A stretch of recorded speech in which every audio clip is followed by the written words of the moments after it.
The fluorescent lights hummed in the Strategic Command Center at Fort Bragg, North Carolina, a low, persistent drone that most people stopped hearing after the first hour. But Evelyn Thatcher heard everything. She always had. Squeak, swish, squeak, swish. The cleaning cart's wheel needed oil. She'd mentioned it 3 times to facilities. Nobody listened. They never did.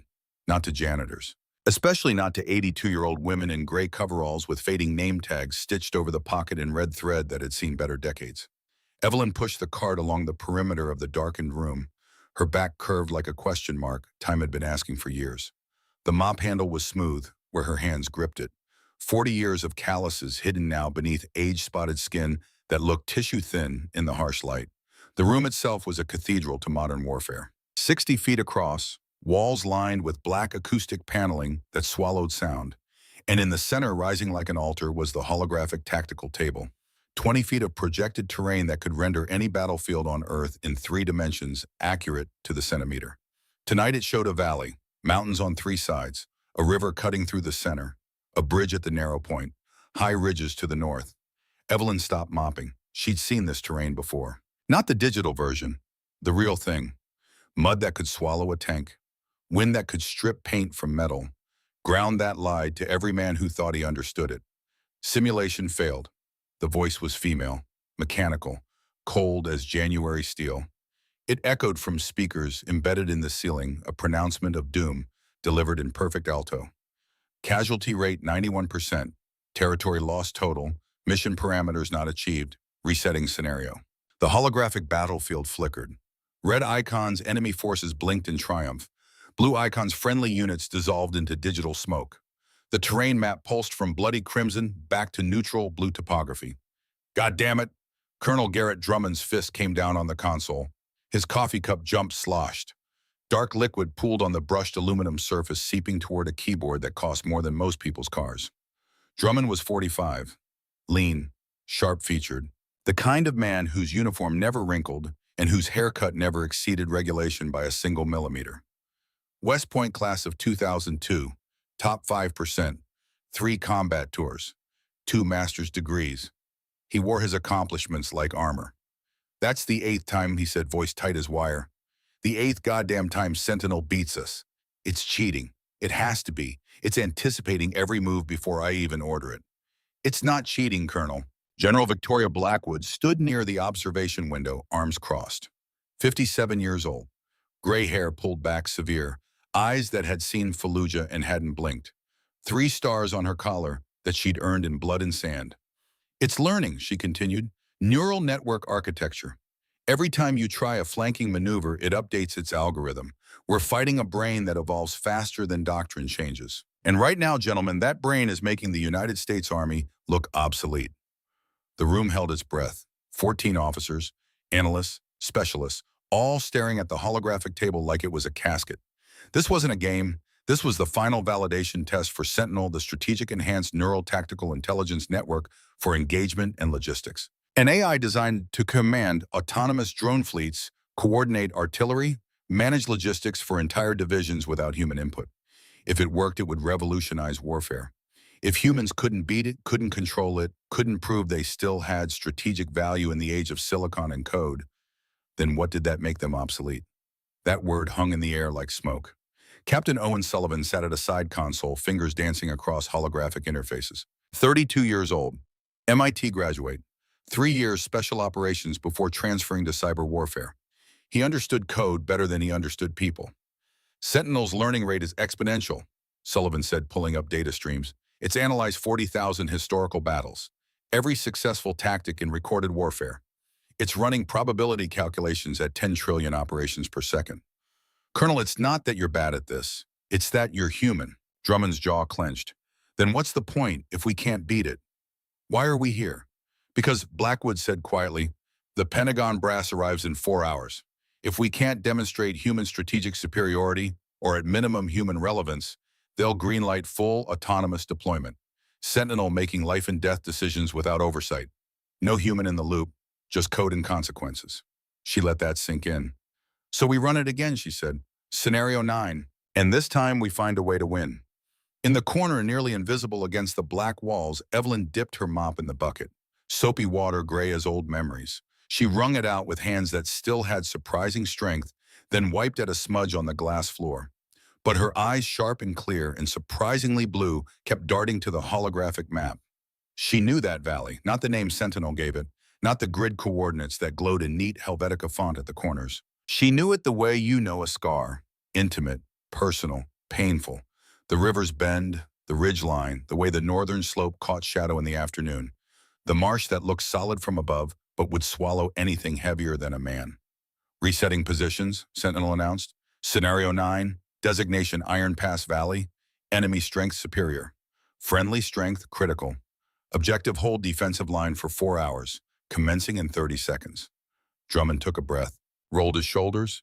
His hand hovered over the tactical interface. All right, he said. New approach. We forget the bridge. Sentinel expects that. We pull back to high ground, force it into a war of attrition. We have defensive advantage. It won't work. The voice was quiet, almost a whisper. But in the tense silence of the command center, it carried like a gunshot. 14 pairs of eyes turned. Evelyn stood 10 feet from the general, mop in hand, gray coveralls. Invisible no longer. What did you say? Drummond's voice was ice. Evelyn blinked, looked at the mop, looked at the floor, then slowly raised her eyes to the hologram. High ground, she said. You'll cluster forces on the ridge. Sentinel will see the concentration. It'll hit you with artillery, not direct fire. It'll target the slope above you, trigger a landslide. The ridge is unstable. Sedimentary rock over shale. Water seepage from the river undermines the foundation. You put weight up there, you're asking to get buried. The room was silent. Breathing stopped. Drummond's face went from white to red. Who the hell are you to, she's right. Sullivan was staring at his console, pulling up geological survey data. Slope stability index is, Jesus, it's marginal, 62% confidence. If Sentinel has access to seismic data, and it does, it would absolutely exploit terrain instability. Drummond spun on Evelyn. Who are you? This is a classified briefing. Level 5 security. Why is a janitor even in here during? Let her be Colonel. Blackwood's voice cut through the anger like a knife through fog. The general walked closer, studying the old woman, really looking at her for the first time. She has clearance, Blackwood said quietly. She's had clearance since before you were born. Haven't you, Evelyn? Evelyn said nothing, just gripped her mop handle tighter. Blackwood moved to a wall-mounted terminal, typed in a command sequence. The holographic table dimmed. A personnel file appeared on the main screen, letters 2 feet tall. Classified personnel file name, Thatcher Evelyn Marie rank. Staff Sergeant retired service dates 1965 to 2005, 40 years. Specialty intelligence analysis. Terrain and tactical assessment decorations. Silver Star, Legion of Merit. Bronze Star, 2. Purple Heart. Notable actions, Yom Kippur War, 1973, advisory role, Israeli Defense Forces. Terrain analysis credited with preventing battalion-level losses. Operation Urgent Fury Grenada, 1983. Route planning that enabled zero-casualty extraction of American civilians. Operation Desert Storm, 1991. Senior Intelligence Officer, 3rd Armored Division. See classified addendum, personal loss of service member. Operation Allied Force Kosovo, 1999. Terrain consultant. Developed counter-surveillance techniques still in use. Operation Enduring Freedom, Afghanistan, 2003 to 2011. Advisory consultant on mountain warfare terrain. Current status, voluntary return to support services 2015. Custodial staff, Strategic Command Center, Fort Bragg. The words hung there, glowing, undeniable. Sullivan whispered, holy shit. Drummond read the screen, then read it again. His mouth opened, closed. No sound came out. Blackwood turned to face Evelyn, and then slowly, deliberately, the 3-star general came to attention. Her hands snapped to her brow in a crisp salute. Sergeant Major Thatcher, she said. Formal, respectful. We need your help. Evelyn looked at the general, at the salute, at the room full of officers and analysts and specialists who 30 seconds ago thought she was furniture. She set down her mop. It leaned against the wall, dripping slightly. You've lost 8 times, Evelyn said. Her voice was different now, stronger. The voice of someone who'd briefed generals and argued with colonels and been right when it mattered. Sentinel learns from patterns. You keep feeding it the same strategic thinking. Maneuver warfare, force concentration, speed and shock. That's doctrine. That's what every military academy teaches. That's what Sentinel expects. She walked to the holographic table, Her reflection rippled across the projected terrain. You want to beat it? She pointed to the northern marsh. A patch of green on the map marked impassable terrain. No military value. You need to think like mud. Drummond found his voice. Ma'am, with all respect, we're facing a hyper-intelligent AI with access to every battle in history. We have drones, cyber warfare, precision strikes. This is modern warfare. I don't see how tactics from... He trailed off, realizing how it sounded. Evelyn smiled, not unkind, just knowing. From my era, she finished. From before computers could think. From when strategy meant reading ground instead of reading code. She tapped the holographic ridge. Her finger passed through light, but the meaning was solid. Terrain doesn't change, Colonel. Mud is mud. High ground is high ground. And an enemy that wants to kill you thinks the same whether it's running on neurons or processors. The difference is this sentinel trusts its data. It believes what the sensors tell it. It calculates probability based on information it can verify. She looked at him. Eyes blue as winter sky, clear as truth. But I've walked that ground. I've felt it lie to me. I know what the data doesn't. And if you want to win, you need someone who's been lied to by dirt before and learned to call its bluff. Blackwood lowered her salute. Will you advise us, Sergeant? Evelyn looked at the map. At the valley, at the ridge and the river, and the marsh that had killed men 70 years ago, and would kill men digital or real again if given the chance. I'll do better than advise, she said. I'll tell you 6 stories, 6 wars, 6 lessons. Each one costs blood to learn. You learn them now or you'll pay for them later. She pointed to the terrain. And we'll start with the day I learned that water lies better than any spy ever could. The room leaned in. Even Sentinel and its vast network of processors and probability engines seemed to pause, waiting, listening. Because stories, unlike data, can't be calculated. They can only be lived and remembered and passed on to the people brave enough to hear them. Evelyn took a breath. Golan Heights, she said. October 1973. I was 30 years old. The sand was the color of rust and bones. That's what Evelyn remembered first about Israel. Not the heat, though, God. The heat was biblical, oppressive, the kind that made your lungs work overtime just to breathe. Not the fear, though, that was there, too cold in her gut despite the 100-degree air. No. The sand, rust and bones. October 6, 1973. Yom Kippur. The holiest day in the Jewish calendar. The day Syria and Egypt chose to attack because they knew the Israeli Defense Forces would be scattered, unprepared, praying instead of fighting. Evelyn had been in Tel Aviv for 6 weeks, part of a small U.S. advisory team, intelligence analysts, observers. Officially, they weren't there. Unofficially, America had interests in keeping its allies breathing. She was the only woman on the team, the only woman in most rooms she entered. 30 years old, plain, competent, invisible in all the ways that mattered to military men in 1973. They called her Miss Thatcher. Never sergeant, never by rank, just Miss like she was a secretary who'd wandered into a war by accident. The briefing room in the underground command post smelled like cigarette smoke and bitter coffee. Maps covered every surface. Radio chatter crackled from speakers mounted in corners. Hebrew and English mixing into a stew of panic and precision. Israeli Colonel David Shamir stood at the map table. 45. Hard as desert stone. 3 wars under his belt. He moved wooden blocks representing tank companies with hands that didn't shake, despite the fact that Syrian armor was 20 miles away and closing fast. Syrian 7th Division, he said in accented but perfect English. Approximately 200 T-55 and T-62 tanks. They're pushing through the valley here, he pointed, trying to break our defensive line and reach the plateau. If they succeed, they have open ground to Tiberias, to the sea. The American advisors nodded. Major Thompson, Captain Walsh, Lieutenant Ferraro, all men, all West Point, all looking at the map like it was a chessboard. We hold them at the ridge, Shamir continued. Cluster our remaining armor, 60 tanks on the high ground. Force them to attack uphill. Defensive advantage. We bleed them hold for reinforcements. Sound strategy, Thompson said. High ground, good fields of fire. Force them into a choke point. The men murmured agreement. Evelyn studied the map. Not the wooden blocks, the terrain, the topographic lines that showed elevation. The blue line of a wadi, a seasonal riverbed that cut through the valley northeast of the proposed defensive position. She'd spent 3 days analyzing this sector. Geological surveys, weather patterns, rainfall data. Things the men didn't bother with because they had tanks and tactics and testosterone. Colonel Shamir, she said quietly. The room didn't hear her, kept talking, planning. drums of war drowning out the woman's voice. Colonel Shamir, she said again, louder. The conversation stopped. Men turned, surprised she'd spoken. Yes, Miss Thatcher. Shamir's tone was polite, dismissive. The way you talk to a child who's interrupted the adults. The Wadi, she said, pointing to the blue line, northeast of your proposed position. You're planning to ignore it. It's dry, Shamir said. Has been for months. Not tactically relevant.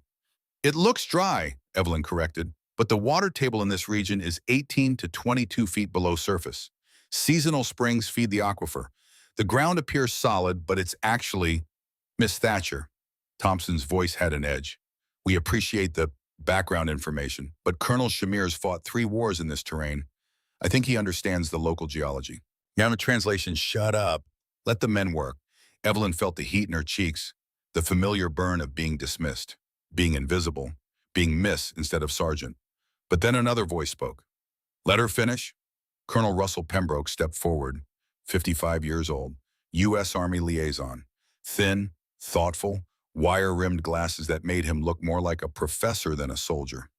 He'd been the one who'd insisted Evelyn join the advisory team, the only one who read her reports instead of filing them. Sergeant Thatcher has analyzed more terrain in 10 years than most of us will see in a career, Pembroke said quietly. I've learned not to dismiss her concerns. Continue, Sergeant. Evelyn shot him a grateful look, then focused on the map. The Wadi looks dry, she repeated, but underground water flow creates soil instability. The surface is a crust, looks solid, supports foot traffic, maybe light vehicles. But anything heavier, she traced the blue line with her finger. A tank weighs 45 to 50 tons. Put that weight on unstable ground and what? Shamir asked. Interested now, maybe. It sinks, not immediately, but give it time, give it movement, give it the vibration of artillery or engine stress, and the crust breaks. The soil underneath is saturated, liquefied. Your tank becomes an anchor. Thompson laughed, actually laughed. So you're saying the Syrians are going to drive into quicksand? I'm saying, Evelyn replied evenly, that if you make them drive there, yes. Silence. Shamir studied her, then the map, then her again. Explain. Evelyn took a breath. This was it, the moment when she was either heard or dismissed forever. You want to defend the ridge, she said. But Sentinel, excuse me, the Syrians, they expect that. It's good tactics. Textbook. They'll bring artillery, suppress your position, then rush with armor. You'll take casualties, heavy casualties. She pointed to the Wadi. But what if you don't defend the ridge? What if you make them think you're weak on the flank? Send a decoy force 1 company, maybe 8 tanks northeast. Have them retreat, make noise look disorganized. The Syrians see a weak point, a chance to flank your main position. They commit armor to exploit it. Through the Wadi, Pembroke said slowly, understanding dawning. Through the Wadi, Evelyn confirmed. They won't see the danger. It looks passable. Their maps will say it's dry. They'll trust their intelligence. And when their T-55s hit that ground, Shamir stared at the map, calculations running behind his eyes. How certain are you, he asked. About the ground stability, 90%. About the Syrians taking the bait, 70%. About this being better than a frontal defense where you lose half your tanks, 100%. The room held its breath. Thompson started to object. Sir, this is extremely unconventional. War is unconventional, Pembroke interrupted. Or it should be. Otherwise, we're just following scripts and hoping the enemy hasn't read the same books. Shamir made his decision. We try it. 8 tanks as decoy. Appear to retreat northeast. The rest hold hidden positions on the western slope.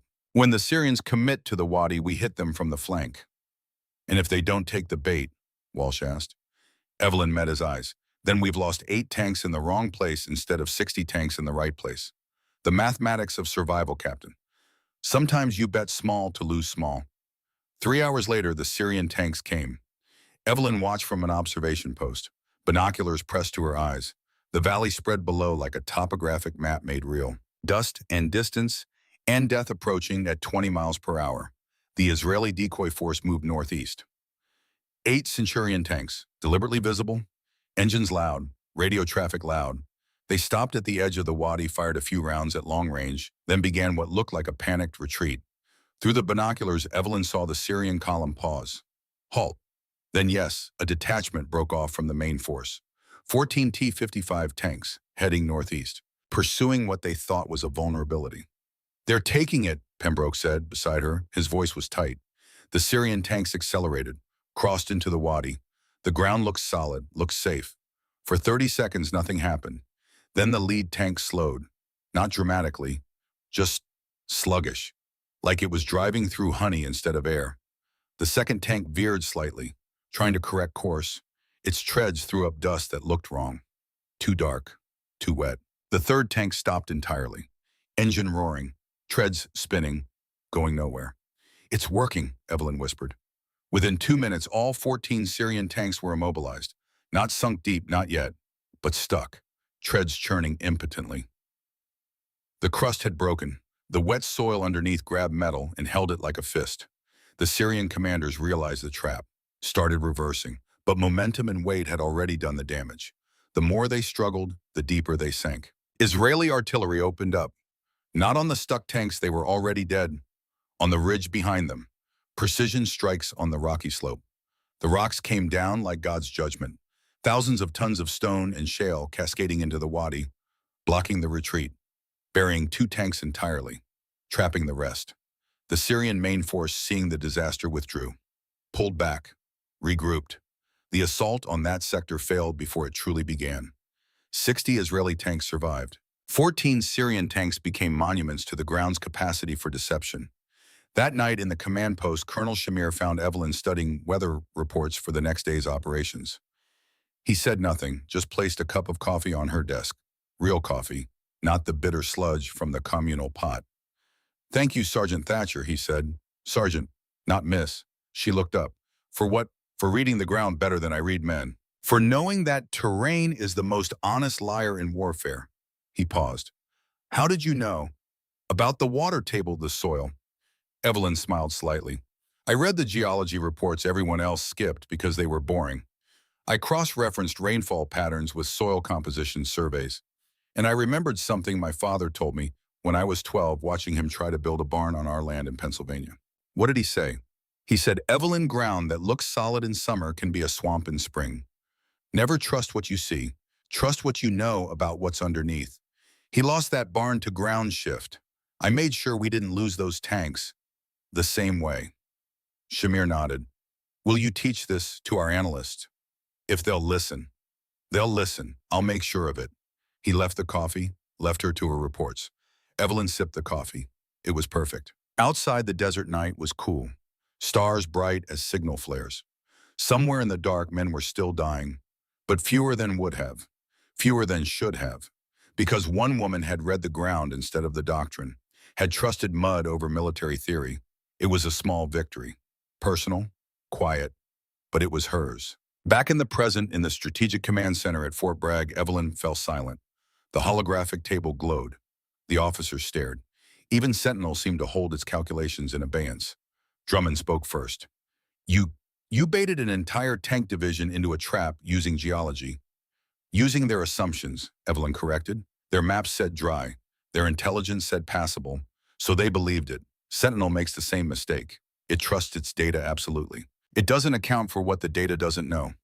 Sullivan pulled up the Iron Pass Valley simulation, zoomed in on the northeastern marsh, the area marked impassable. "The database classification is based on satellite imaging and seasonal survey," he said slowly. "But it's average data. It doesn't account for recent rainfall, doesn't account for ground pressure thresholds, doesn't account for lies the ground tells when you only look from above," Evelyn finished. Blackwood leaned over the table. "So we use the same tactic. Bait Sentinel into the marsh. Let it commit heavy armor to what it thinks is a viable flanking route." "It won't work exactly the same," Evelyn warned. "Sentinel is smarter than Syrian tank commanders. It'll calculate risk, run probability analysis. We need to make the bait irresistible. Make it look like a genuine mistake on our part, not a trap." Drummond was nodding now, actually nodding. The arrogance was gone, replaced by something like respect. "One scout vehicle," he said. "Light armor. Broadcast its position. Make it look lost. Separated from the main force. Sentinel sees an opportunity to eliminate a straggler and exploit a gap in our line." "Exactly," Evelyn said. "And when it commits forces to crush one vehicle, they sink into ground that can't support them," Sullivan finished. "And we hit them while they're immobilized." "And there's one more thing," Evelyn added quietly. She looked at each of them in turn. "In war, the ground doesn't care about your rank. doesn't care about your technology, doesn't care if you're silicon or carbon. It only cares about weight and pressure and time. That's a law even Sentinel can't reprogram. She picked up her mop. The squeak swish of the cart started again as she moved toward the door. Run your simulation, Colonel, she said over her shoulder. And remember, terrain doesn't just shape battles, it decides them. Always has. Always will. The door closed behind her. The squeak swish faded down the corridor. The officers looked at each other, then at the holographic valley, then at the marsh that suddenly looked less like irrelevant terrain and more like the key to everything. Gentlemen, Blackwood said quietly, I think we just found our strategist, and she's been emptying our trash cans for 10 years. Drummond reset the simulation. His hands moved with new certainty, because now he understood something Sentinel never would. Wars aren't won by the smartest algorithms or the fastest processors. They're won by the people who know that mud, given enough weight and enough time, always tells the truth. Even if you have to listen with your knees in the dirt to hear it. The satellite image was grainy, black and white, but you could see everything that mattered if you knew how to look. Evelyn stood in the briefing room at Pope Air Force Base adjacent to Fort Bragg. October 25, 1983. She was 40 years old, senior terrain analyst, the kind of person who got called when operations went from routine to critical in the space of a heartbeat. Grenada, a tiny island in the Caribbean most Americans couldn't find on a map. But there were medical students there, American citizens, and the new communist government was holding them in a campus that was rapidly becoming a fortress. Lieutenant Dexter Kane stood across the table from her, 28 years old, Ranger qualified, airborne qualified. Every qualification the Army offered except the one that mattered most. He'd never seen real combat, not yet. The plan is simple, Kane said, pointing to the aerial photo. Fast rope insertion here. His finger touched a clearing. Secure the campus, extract the students' exfil by helo. In and out, 30 minutes max. Evelyn studied the image, not the clearing Kane had indicated, the terrain around it, the shadows that told stories if you understood the language. That landing zone is a kill box, she said quietly. Kane's jaw tightened. Ma'am, with respect, we've planned this down to the second. We have air superiority. We have surprise. You have a clearing surrounded by high ground, Evelyn interrupted. See these shadows north and east? That's elevated terrain. Cuban forces are dug in there. They have a clear field of fire on your LZ. You land there, you're landing in a shooting gallery where you're the targets. The room went quiet. There were 6 other men present, all Rangers, all looking at Evelyn like she'd just insulted their religion. Captain Marcus Holloway, the mission commander, crossed his arms. 35, veteran of multiple operations. Sergeant Thatcher intelligence indicates minimal Cuban presence in that sector. We have thermal imaging, satellite recon. There's nothing there. There's nothing you can see there, Evelyn corrected, because they're underground. Look at the disturbed earth patterns here and here. She traced lines on the photo. That's not natural, that's excavation. Bunkers, probably artillery positions. And this line running from the main road through the jungle, that's a supply route. Kane leaned forward. The jungle is triple canopy, impassable. There's no road there. Evelyn pulled out a second photo, older, taken 3 months prior. She laid it next to the current image. There wasn't a road 3 months ago, she said, but look at the vegetation patterns. See how the trees are younger here, thinner canopy. Someone cleared a path, then let it regrow to hide it. The Cubans built a supply line from their main base to these defensive positions. It's camouflage from above, but it's there. The Rangers exchanged glances, skeptical, annoyed. She could see it in their faces. The old woman telling the warriors how to fight. But Holloway was professional enough to consider it. If you're right, and I'm not saying you are, what do you suggest?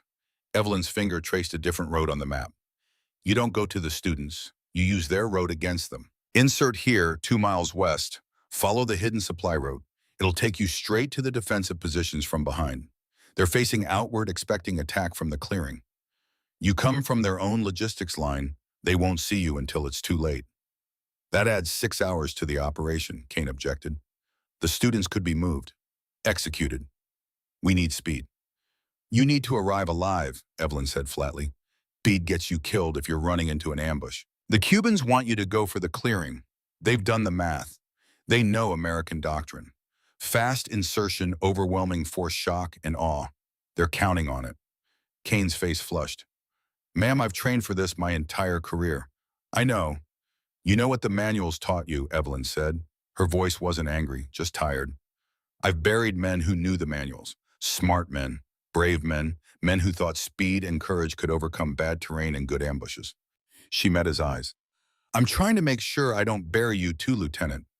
The silence stretched, tension thick enough to cut. Finally, Holloway made the call. We use Sergeant Thatcher's route. Alert the teams. We move in 8 hours. Kane opened his mouth to argue. Closed it. Discipline won over ego. Barely. 7 hours later, under a new moon that painted the Caribbean, black as oil 12, Rangers moved through the Grenadian jungle following a road that wasn't supposed to exist. Evelyn watched from the Tactical Operations Center. Radio chatter low and professional. Maps illuminated by red light that wouldn't ruin night vision if someone had to step outside. Alpha 1, this is TOC. Sit rep. Kane's voice came back, whisper quiet. TOC, Alpha 1. On the supply route. Thatcher was right. Fresh tire tracks. Recent movement. Proceeding to phase line Bravo. 2 hours of silence. Radio discipline meant no unnecessary transmissions. Every word was risk. Then contact rear. Cuban position estimate 20 hostiles. They're facing away from us, preparing to engage. The operation unfolded like clockwork. The Rangers hit the Cuban defensive positions from behind, overwhelmed them in minutes, secured the campus, extracted 19 medical students without a single American casualty. The Cuban forces at the clearing, the ones dug in and waiting for the helicopter assault that never came, didn't even know the Americans had been there until it was over. Mission success. Textbook. Except the textbook had been wrong, and an intelligence analyst in North Carolina had been right. 2 weeks later, back at Fort Bragg, Kane found Evelyn in her office. She was reviewing satellite imagery from Lebanon. Different war, same patterns. He stood in the doorway, cleared his throat. She looked up. Lieutenant, I wanted to say, he paused, struggled with it. Pride was a hard thing to swallow. You saved our lives. If we'd gone to that clearing, half my men would be dead. Maybe all of them. Evelyn nodded. I know. How did you see it? The road, the patterns. I looked at those same photos for hours and saw nothing. She leaned back in her chair. Because you were looking for what you expected to see. Roads and jungles look a certain way in your mind. Defensive positions look a certain way. You have templates, mental models. The enemy knows your templates, so they build things that don't match them. She pulled the photos closer. But terrain doesn't lie, Lieutenant.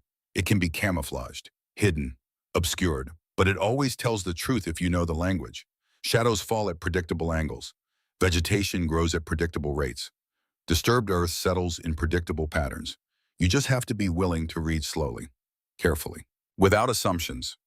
Kane absorbed this. Will you teach me, officially, can I sit in on your analysis sessions? Learn how you do this. Evelyn studied him, saw something she hadn't seen before. Humility, openness, the willingness to be a student instead of a warrior for a few hours a day. Yes, she said, but you have to promise me something. Anything. When you learn this, you pass it on. You teach the next lieutenant who thinks speed is more important than seeing. You make sure these lessons don't die with me. Kane nodded. I promise. And he kept it. For 8 years, every time he was stateside, Kane would sit with Evelyn. Learn terrain reading, shadow analysis, the art of seeing what wasn't supposed to be visible. He made major, then lieutenant colonel, got his own command, Rangers who trusted him because he brought them home alive. Until February 26, 1991. The message came through official channels. Casualty notification. Lieutenant Colonel Dexter Kane killed in action Kuwait Theater Operation Desert Storm. Rocket-propelled grenade. Died saving 6 men from an overturned vehicle under fire. Evelyn read the telegram in her office. Read it 3 times. The paper shook in her hands. She went to Arlington for the funeral. November rain, gray as gunmetal. She stood in the back anonymous in her dress uniform. Just another mourner. Kane's mother approached her afterward. Elderly, broken. But she'd done her research. Known who to find. You're Evelyn Thatcher, she said. Not a question. Yes, ma'am. My son wrote to me about you, every letter. He said you taught him to see, to read ground like poetry. He said you gave him 8 extra years because you showed him how not to die stupidly. Tears cut through the rain on her face. He didn't die stupidly, Sergeant. He died saving his men, because you taught him that getting people home mattered more than being a hero. The woman took Evelyn's hand, squeezed it. Thank you for giving me 8 more years with my boy.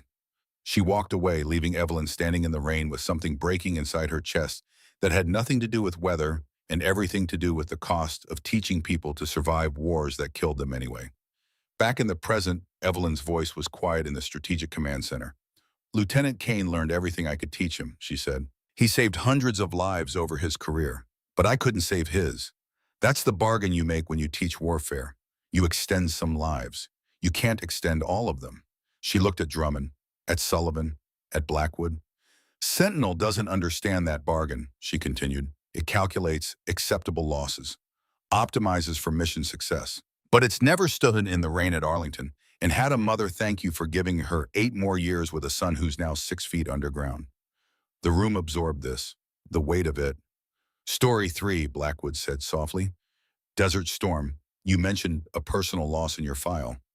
Evelyn's face went still. Yes. You don't have to. I do, Evelyn interrupted, because this is the lesson Sentinel needs to understand most. The one about being right and still losing everything. The sand in Kuwait was different from the sand in Israel.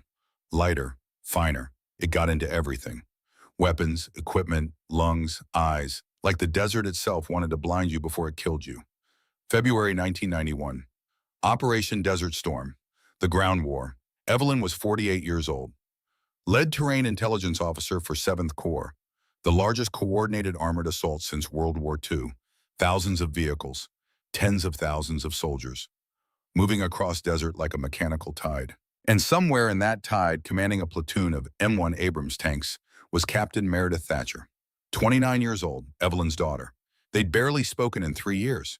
Not because of anger, because of the peculiar distance that comes when a mother and daughter both choose the same profession and find themselves competing in a world that respects neither. Meredith had worked twice as hard to prove she'd earned her rank, hadn't traded on her mother's reputation, had specifically requested different units, different assignments, different wars if possible. But here they were, same desert, same war, different parts of the same mechanical beast. Evelyn tried not to think about it, tried to focus on the terrain, the intelligence, the patterns of Iraqi Republican Guard movements that her team tracked hour by hour.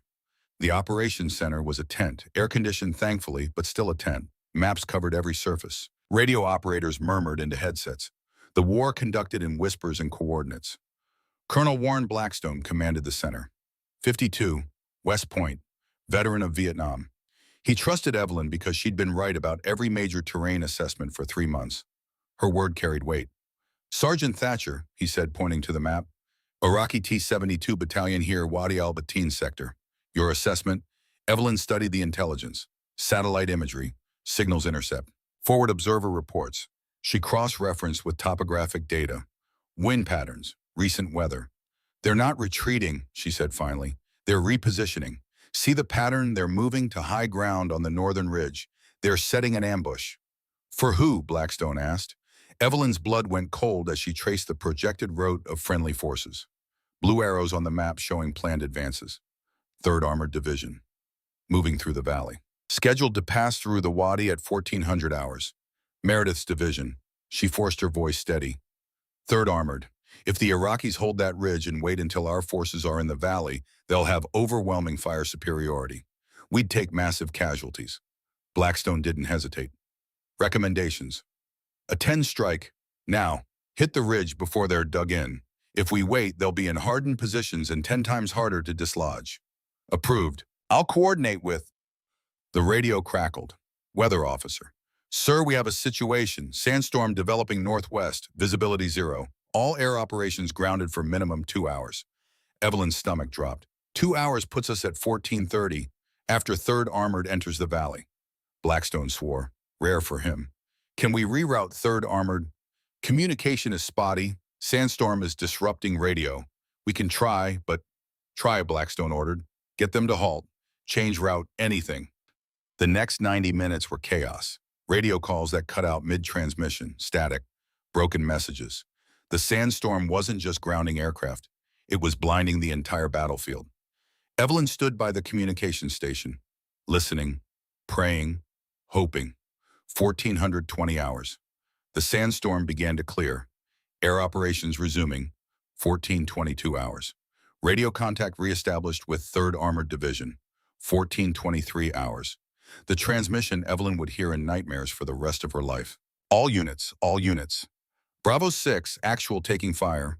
Multiple T-72's grid. Echo November 4-7. We're pinned. Request immediate. The voice was professional, controlled, doing exactly what training demanded even as death arrived at supersonic speeds. It was also Meredith's voice. Evelyn's hand gripped the table edge, knuckles white. Casualties heavy need, medevac need, fire support need, static then quieter, in the moment before the radio cut out entirely. Words not meant for tactical nets. Words meant for someone who might be listening, who might understand. Mom, if this is it, tell Dad I love silence. Evelyn couldn't breathe. The tent spun. Someone was saying her name, but it sounded like it was coming from underwater. Airstrike inbound, someone reported. ETA 8 minutes. 8 minutes, a lifetime, an eternity, a span of time that separated before from after. The A-10 Warthogs hit the Iraqi positions at 14:31 hours, destroyed 17 T-72 tanks, broke the ambush, but they were 8 minutes too late. The casualty report came through at 15:47 hours. Official, sterile, numbers that represented screaming and fire and metal tearing through flesh. Bravo 6 platoon, 6 KYA, 3 WIA critical. Commander KIA, Captain Meredith Thatcher, killed in action, age 29. Evelyn didn't remember leaving the operations center, didn't remember walking into the desert, didn't remember falling to her knees in sand that was the color of rust and bones. She remembered screaming, once, a sound that came from somewhere deeper than lungs, deeper than grief, than silence, the kind that comes when the world breaks and doesn't bother making noise about it. Colonel Blackstone found her an hour later, sat down in the sand beside her, said nothing, because what was there to say? Finally, Evelyn spoke. Her voice was scraped raw. I was right, she whispered. I saw the ambush. I predicted it. I was right, and it didn't matter. It mattered, Blackstone said quietly. Your warning saved the rest of the division. If we hadn't tried to reach them, if we hadn't scrambled that airstrike, the casualties would have been 10 times worse. But not her. It didn't save her, No, Blackstone agreed, because lying would have been worse. Not her. Evelyn picked up sand, let it run through her fingers, watched it fall like time, like ash. What's the point, she asked, of seeing patterns, of reading terrain, of being right if it doesn't save the people you... She couldn't finish. Blackstone was quiet for a long time. Then the point is the people you do save. The hundreds who came home because you saw things others didn't. The thousands who will come home in future wars because you'll teach them what you know. The point is that tragedy doesn't erase value. It just makes the cost visible. He stood, offered his hand. Your daughter died doing her duty, leading her people. She died because war is chaos and timing and luck, and sometimes the math is just terrible. Not because you failed her. Evelyn took his hand, let him pull her to her feet. I want to go home, she said. You will, after the war, after we finish what your daughter died defending. I mean forever. I want to retire. I can't do this anymore. I can't watch people die because of weather and timing and terrible math. Blackstone nodded. I understand, but Evelyn, before you do teach someone, pass this on. Don't let everything you know die with your grief. Make her death count for something beyond a statistic. Evelyn didn't answer. Couldn't. But 14 years later, she would remember those words. Would remember that grief without purpose is just darkness. That teaching turns tragedy into legacy. Would remember and return to service. Not as an analyst, as something quieter, more invisible, but still there, still watching, still trying to save lives even though she knew God. She knew that you can't save them all. In the present, in the Strategic Command Center, Evelyn's voice was barely above a whisper. I was right about the ambush, right about the terrain, right about everything except the timing. And in war, being right too late is the same as being wrong. She looked at the holographic table, at Sentinel's glowing interface. That machine can calculate probabilities, optimize outcomes, minimize casualties. But it's never held its child's memorial bracelet and wondered if 8 minutes of weather delay was an act of God or just the universe's cruel indifference. It doesn't know what it costs to be right and still lose. Drummond's face had lost all its arrogance. Sullivan was staring at his hands. Even Blackwood looked shaken. I'm sorry, Drummond said, for your loss, for not understanding what you've sacrificed. Evelyn shook her head. Don't be sorry, be better. Learn the lesson. Right answers without right timing are epitaphs. Make sure your timing is as good as your analysis, because somewhere someone's mother is depending on both. She took a breath. Story 4. Kosovo. 8 years after I buried my daughter, the day I learned that teaching is how we turn grief into something that doesn't destroy us. The mountains in Kosovo were beautiful in a way that made you forget people were dying there. 1999. Evelyn was 56 years old, consultant, not active duty anymore. She'd retired in 2005 as planned, but the Army kept calling, asking for help. Terrain analysis, pattern recognition, the things she'd been doing for 35 years and couldn't quite stop doing even when she tried. She told herself it was about service, about duty, about using her skills where they mattered. But really it was about grief, about filling the hole Meredith's death had left. Work was easier than memory. Teaching was easier than mourning. The NATO training center was outside Pristina. Temporary structures, mud, the eternal mud of every forward operating base in every war humanity had ever fought. She was teaching terrain analysis to a mixed group, American, British, German. 18 officers who thought they knew everything because they had degrees and experience and the arrogance of people who'd never been catastrophically wrong. One student stood out, Lieutenant Quentin Mercer, British SAS, 26 years old. Brilliant, cocky, the kind of young officer who mistook confidence for competence. "Ma'am," he said during her third lecture, "with respect, isn't most of this methodology obsolete? We have UAVs now, real-time satellite imaging, thermal optics. Why spend hours reading topographic maps when we can see the battlefield from orbit?"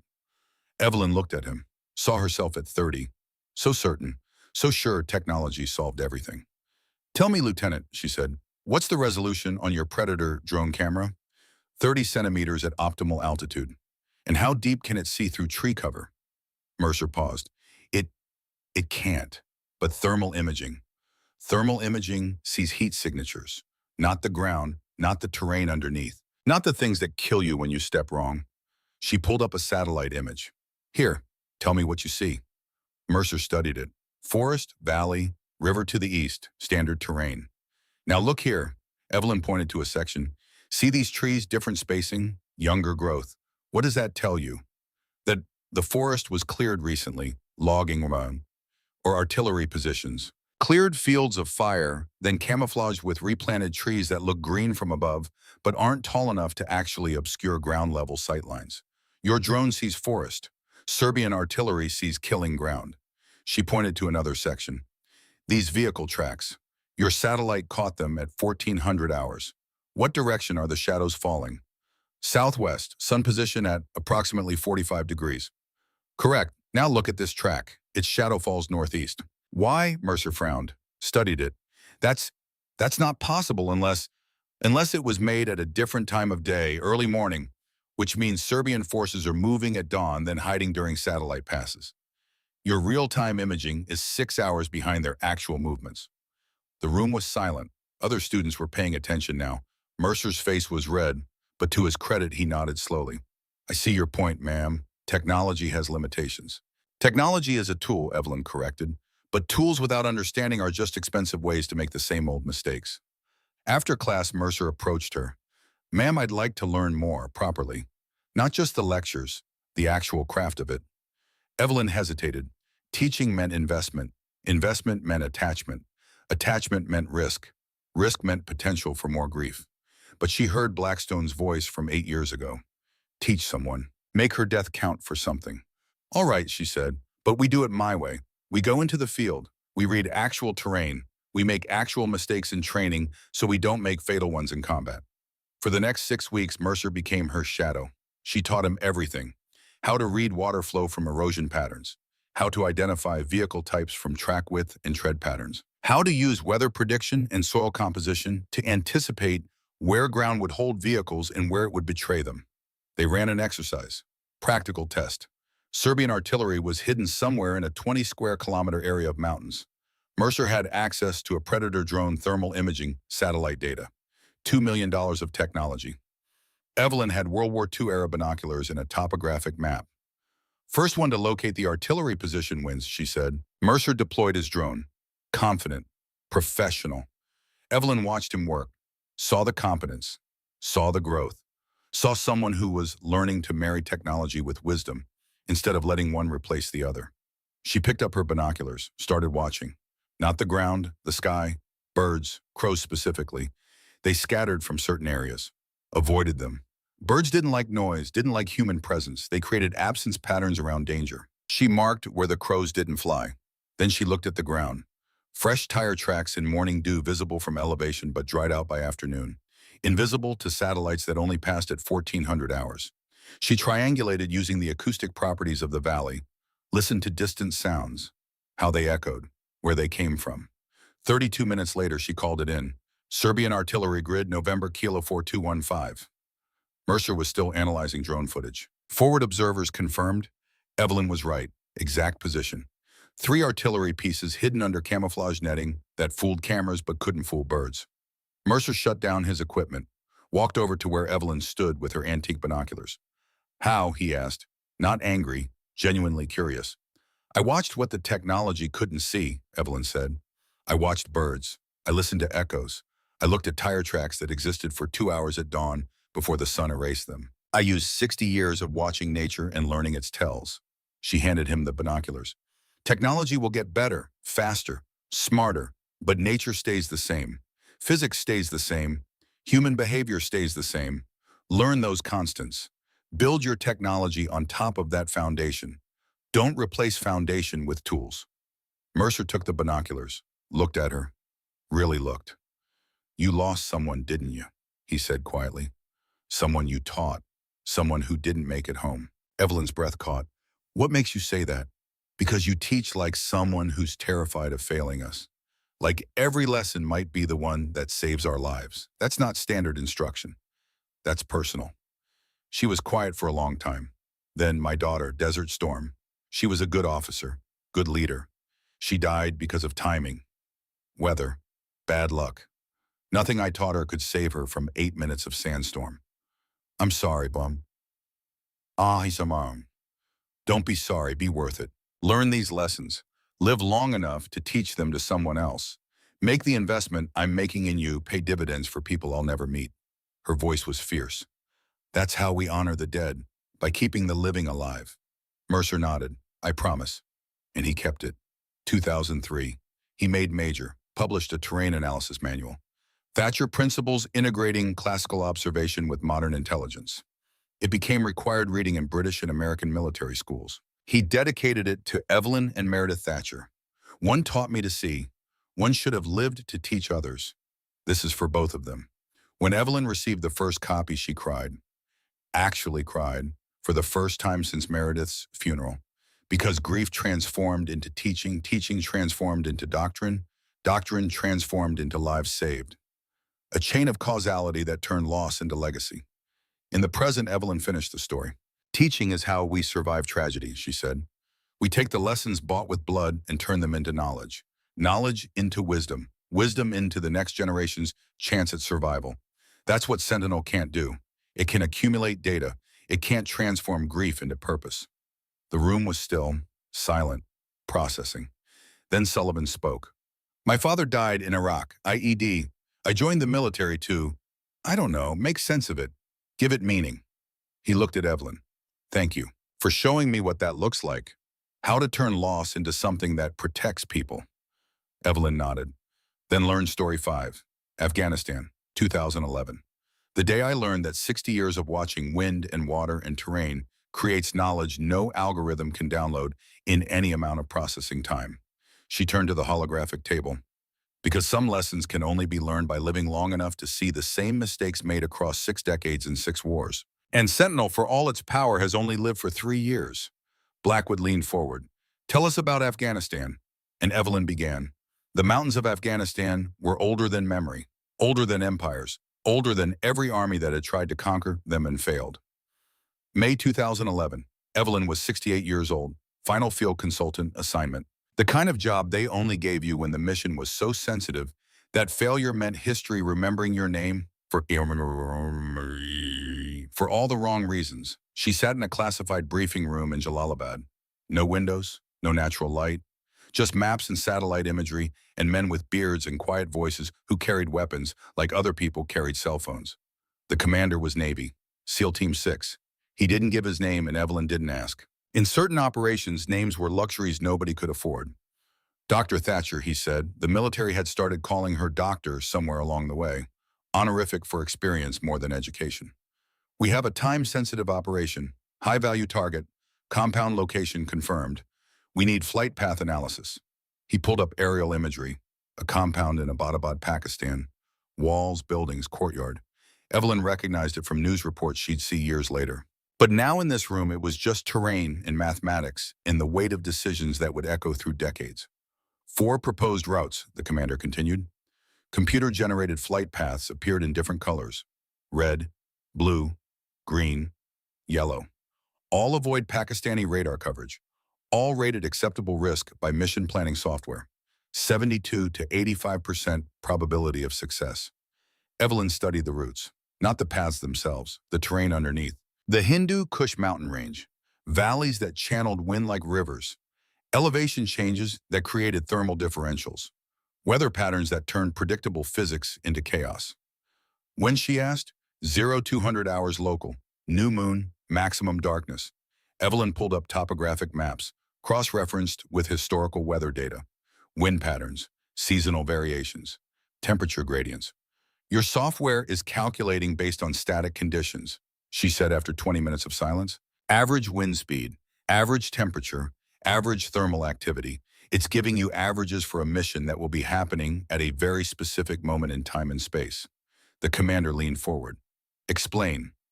New moon, no moonlight. That's not just darkness. That's a specific thermal signature. Moonlight creates ambient heat reflection. Without it, the ground radiates absorbed heat differently. Cooler air settles in valleys, creates katabatic winds. She traced the valley approaches on the map. These winds, cold air flowing downslope, they peak between 0130 and 0300 hours in this region during spring. Your flight paths assume daytime thermal patterns, but at 0200, the air behavior will be completely different. How different? Evelyn did calculations in her head. 60 years of watching wind, watching weather, watching how mountains breathed at night. Your red route here, it approaches from the south, uses the valley for radar cover. But at 0200 during new moon, you'll have katabatic winds creating downdraft at the valley mouth. 40 to 60 kilometers per hour, perpendicular to your flight path. Your helicopters will hit crosswind shear at the worst possible angle. She pointed to the blue route. This one flies ridgetop, avoids the valleys. But ridgetop at night in this region, you get thermal updrafts from residual ground heat meeting cold air. Turbulence. Your pilots will be fighting the controls every meter. The green route follows the river valley. Seems smart, low-altitude terrain masking, but rivers in mountain regions create their own weather. Moisture evaporation temperature, differential with surrounding rock. You'll fly through fog banks your instruments won't see until you're in them. The commander's jaw was tight. So all our routes are compromised. Your software's routes are compromised, Evelyn corrected, because software thinks in averages and algorithms. It doesn't know what this specific valley does at this specific time on this specific night of the lunar cycle. She pulled out a blank map, drew a new path with a grease pencil, longer, more circuitous. It didn't match any of the computer-generated options. This route, she said, approaches from the west, adds 18 minutes to flight time, but it uses natural thermal patterns instead of fighting them. At 0200 westerly approach catches tailwind from valley systems. Thermal updrafts here and here actually help maintain altitude. You arrive at target at 0245, which is after peak katabatic activity, but before dawn, thermal shift. The SEAL commander studied the route. How certain are you? About the physics, 95%. About this being better than your software options, 100%. You're asking me to bet American lives on wind patterns you can't prove exist. Evelyn met his eyes. I'm asking you to bet on 60 years of watching how mountains breathe at night. On compound knowledge that no amount of processing power can replicate because it requires time. Decades of time. Watching seasons, watching patterns. Learning what the air does when nobody's programming it to behave. The commander was quiet for a long moment. Then he made a decision that would alter history. We used Thatcher's route, update flight plans, brief the pilots. The operation launched 26 hours later. Evelyn wasn't there, wasn't cleared for operational presence.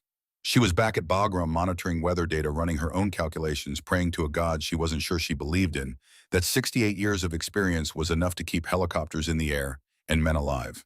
The news came through military channels, classified, compartmented. She wouldn't know the full details for years, but she learned one helicopter had crashed. Mechanical failure, not weather. The mission had succeeded. The target was neutralized. The team extracted. Her route had worked. The wind had behaved exactly as she'd predicted.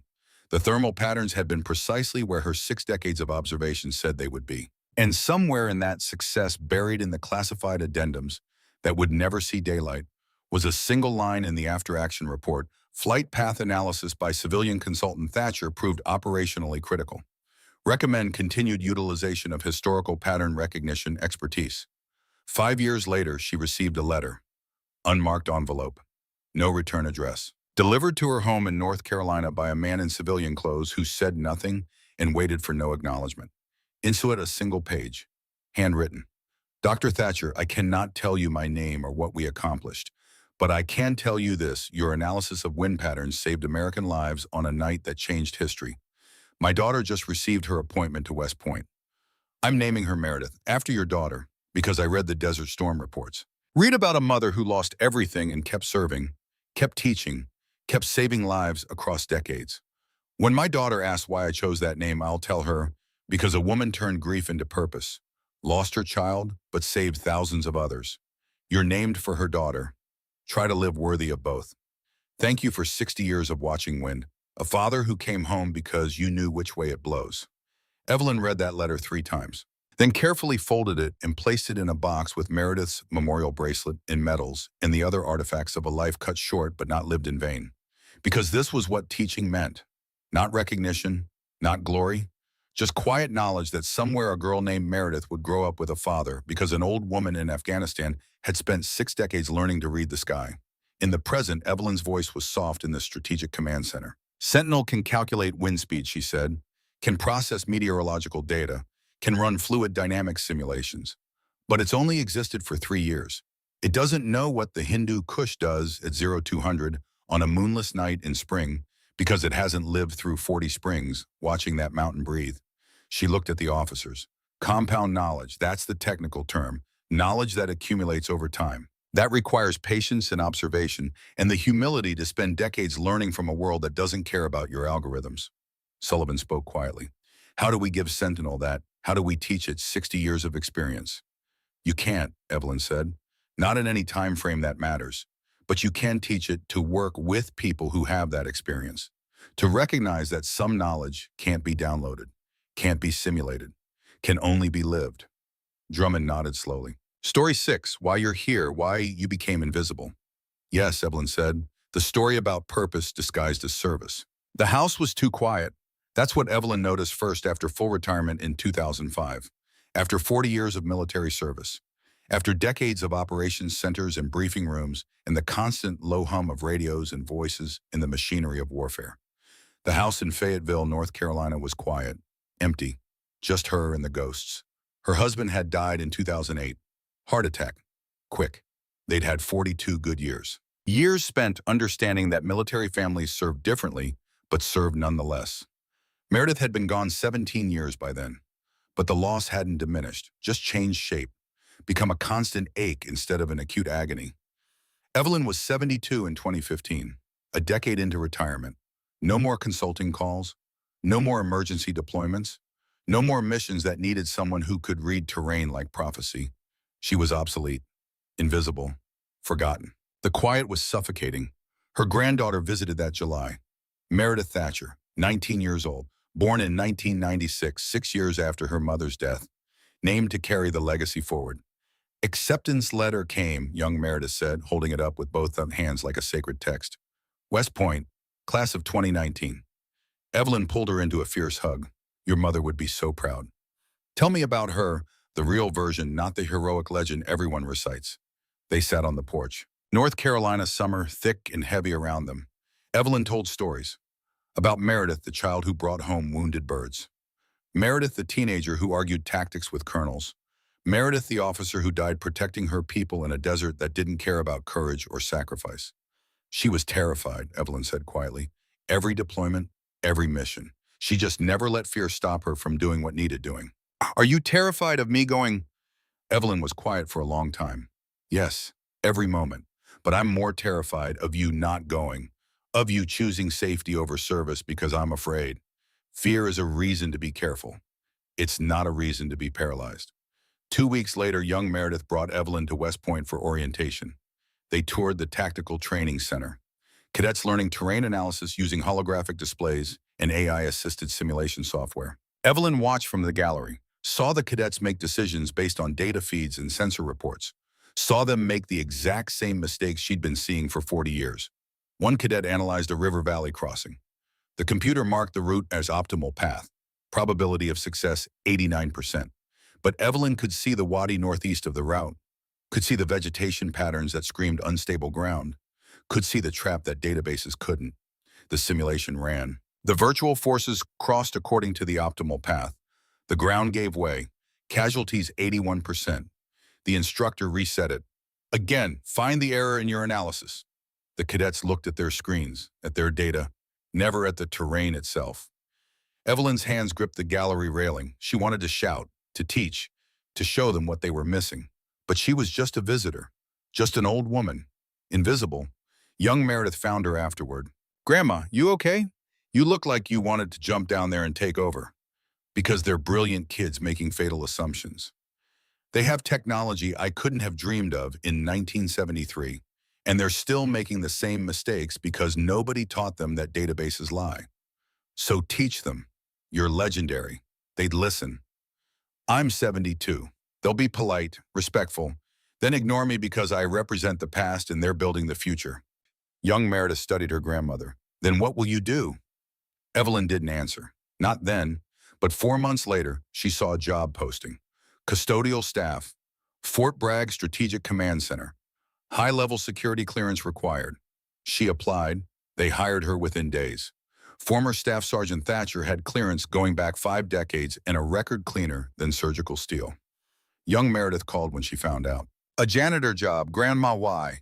Evelyn looked around her too quiet house, at medals and boxes, at a life that had been useful and now felt like an epilogue waiting for the final page.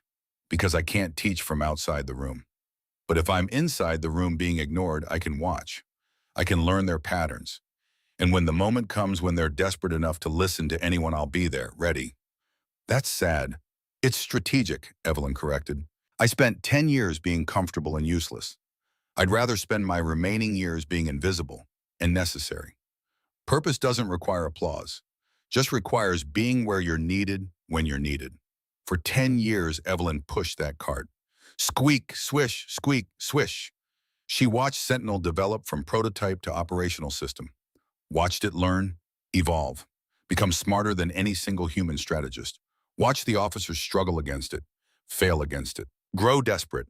And she waited, because patience was a weapon, invisibility was tactical advantage, and purpose was the thing you chose when comfort became unbearable.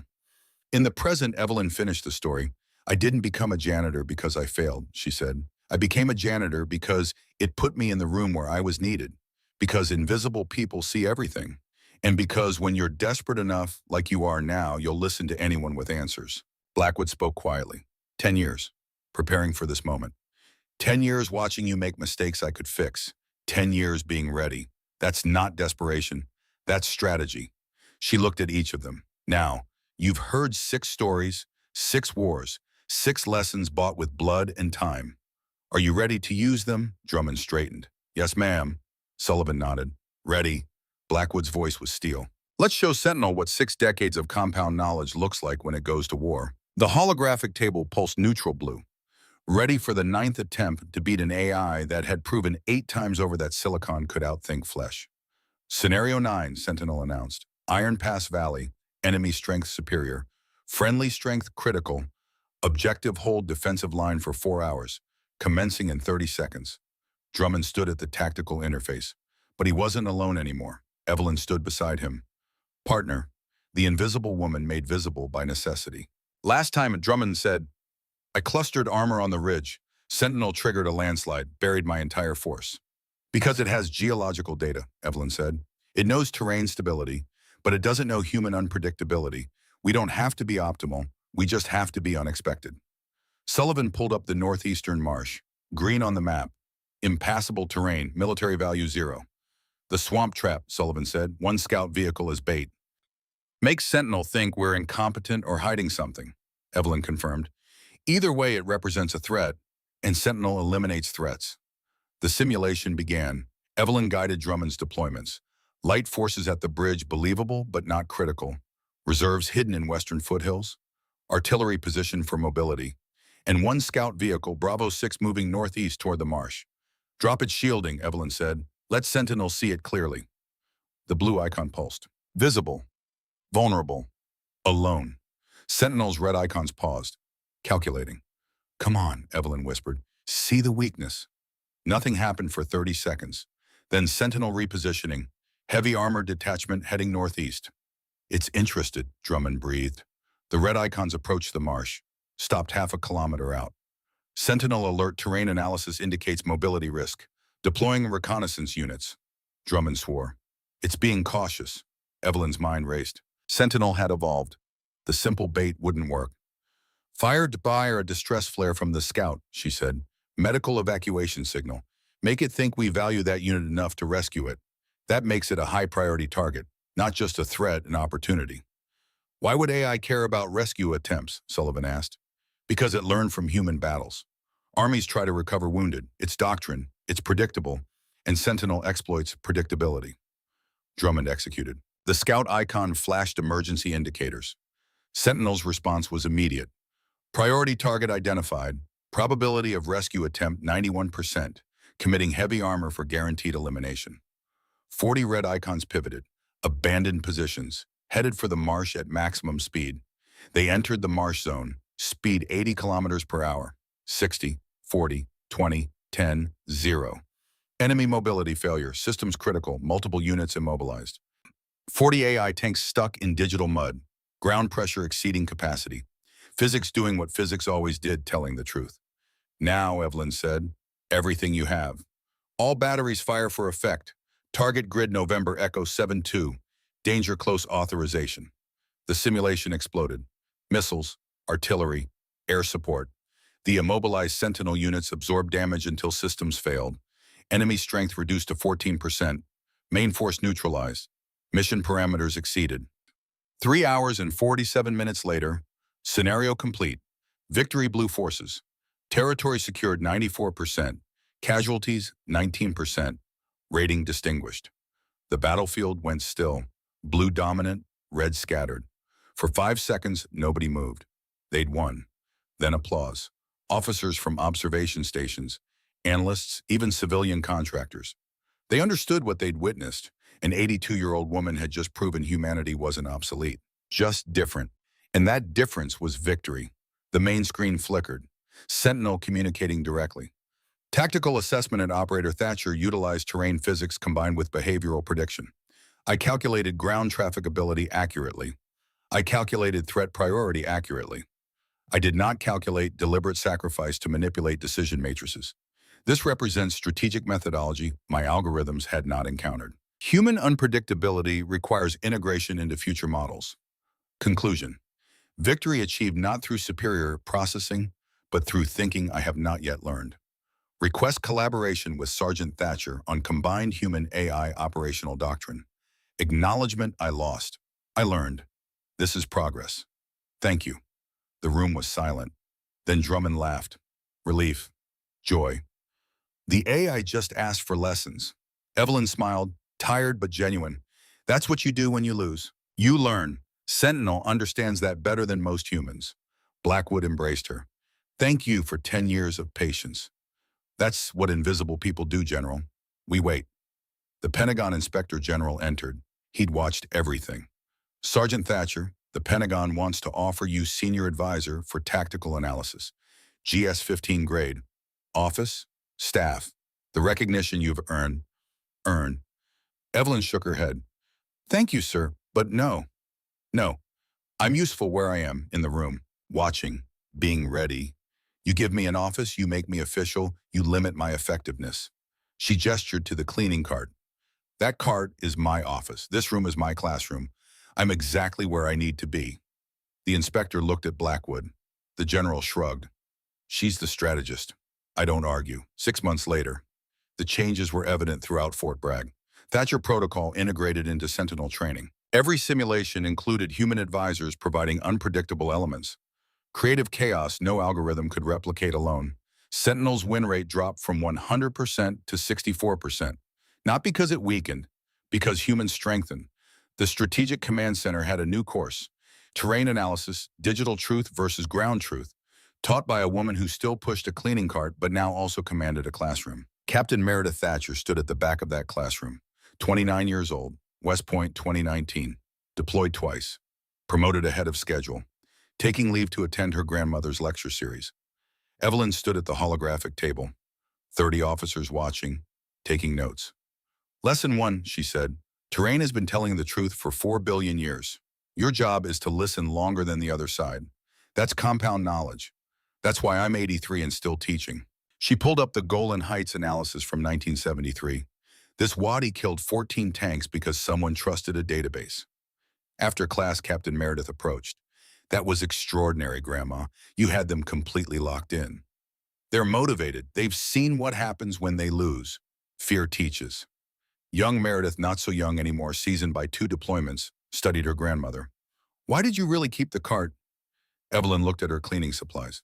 Because it reminds me who I am, not the expert, not the legend, someone who cleans up messes. Some literal, some strategic, all necessary. A lieutenant appeared. Ma'am, new simulation running in Command 2. Team is struggling with Sentinel adaptation protocols. Could you lead the way, Lieutenant? But Evelyn didn't take the cart, left it by the wall, walked beside her granddaughter. You don't need it anymore, Captain Meredith observed. No, Evelyn agreed. But it taught me what I needed to learn. How to be useful without being visible. How to wait without losing purpose. How to turn grief into teaching and teaching into lives saved. They passed a window overlooking the base. Sunset painting Fort Bragg in amber light. Soldiers training, officers studying. The machinery of readiness turning. Captain Meredith spoke quietly. I used your terrain protocols in Syria last year. Reading ground pressure patterns like you taught. Avoided an ambush the satellites missed. Brought 12 people home alive. Evelyn stopped walking, looked at her granddaughter, saw her daughter's eyes, her daughter's determination. But alive, growing, teaching the next generation. That's what this was for, Evelyn said softly. All of it, the watching, the waiting, the 10 years invisible. So that you and soldiers like you come home alive.